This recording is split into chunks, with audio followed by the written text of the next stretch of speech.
মহাশিবরাত্রি হিন্দু ধর্মের একটি গুরুত্বপূর্ণ উৎসব, যা ভগবান শিবের উপাসনায় উৎসর্গীকৃত। এই দিনে ভক্তরা বিভিন্ন রীতি ও আচার পালন করে থাকেন।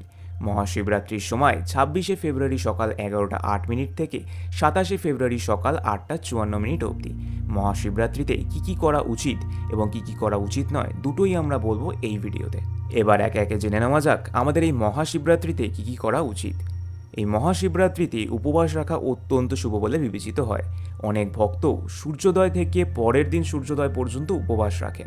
তবে উপবাসের সময় ফলমূল, দুধ, জল এবং সহজপাচ্য খাবার গ্রহণ করা যেতে পারে। শিবলিঙ্গে জল, দুধ, দই, মধু, ঘি এই পঞ্চামৃত এবং বিল্বপত্র অর্পণ করা অত্যন্ত পবিত্র বলে মনে করা হয়। এই দিনে শিবলিঙ্গে দুধ ঢালা বিশেষ গুরুত্বপূর্ণ। এই দিনে মহামৃত্যুঞ্জয় মন্ত্র জপ করা অত্যন্ত শুভ বলে বিবেচিত করা হয়।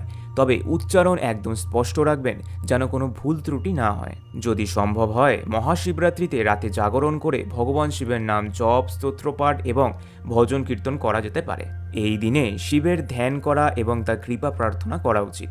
শিবকে সন্তুষ্ট করার জন্য ভক্তি ও নিষ্ঠার সাথে প্রার্থনা করুন।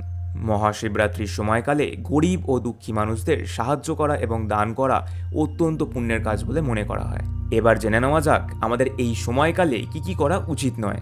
মহাশিবরাত্রিতে মাংস, মদ, তামাক এবং নেশাদ্রব্য সম্পূর্ণরূপে বর্জন করা উচিত। এই দিনটি পবিত্রতা এবং সংযমের জন্য উৎসর্গীকৃত। এই দিনে শারীরিক ও মানসিক পবিত্রতা বজায় রাখা অত্যন্ত গুরুত্বপূর্ণ। অশুচি বা নোংরা থাকা উচিত নয়। এই দিনে অহংকার, ক্রোধ, ঈর্ষা এবং অন্যান্য নেতিবাচক আবেগ থেকে দূরে থাকা উচিত।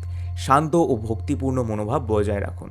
এই মহাশিবরাত্রির পূর্ণ সময়কালে কাউকে কষ্ট দেওয়া বা অন্যায় করা উচিত নয়। সবার সাথে সদাচরণ করুন। মহাশিবরাত্রি হল আত্মশুদ্ধি, ধ্যান ও ভক্তির দিন।